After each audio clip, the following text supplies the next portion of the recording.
Let's color another winter page together. I'm loving how this page turned out and I hope you all like it too. I was really nervous to start this page because of the ice rink and it's such a huge detail and I wanted it to look good. So I was putting it off, but I actually really like how this turned out and I like the way that I colored the ice. I used more than just my alcohol markers. I also used my colored pencils and acrylic markers, but I'll get to those details later on. Another tricky part of this page was trying to get all the greenery to look super snowy. So right here I was trying to figure out how I want to do the bushes, but I'm pretty happy with them. And then I was struggling with the trees because I wanted it to look snowy, but I also wanted some of the green to be peeking out. And they didn't really start to come together until I added my details with my acrylic pens, so just trust the process with that. I wanted everything to look super cohesive, so I used all the same green shades for all of the greenery, and then I also used the same blue shades on the greenery that I used in the ice rink. I did my grass exactly how I always do it, except it was in a lot smaller area. And then after that I moved on to some of the smaller details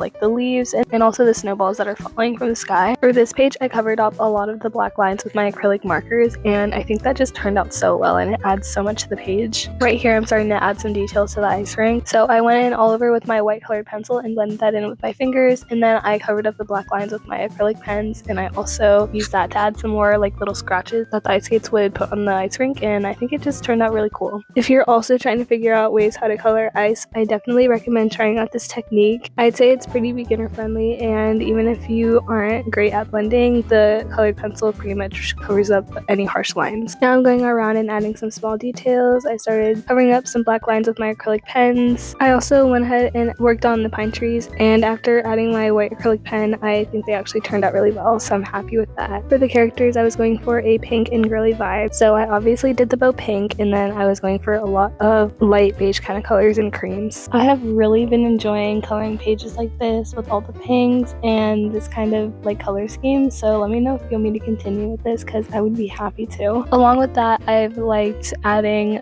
a bunch of acrylic marker details, covering up the black lines of the pages. I don't know why, I just feel like it adds so much to the page and brings the page to life, so I hope you guys are also liking how it's looking. For the bear sweater, instead of using cream, I went in with white and gray, and then I added like a little pink hue to that. Lastly, I added some small details like these little socks and some white highlights, and now the page is all finished. I hope y'all love the page as much as I do, and make sure to like and follow for more.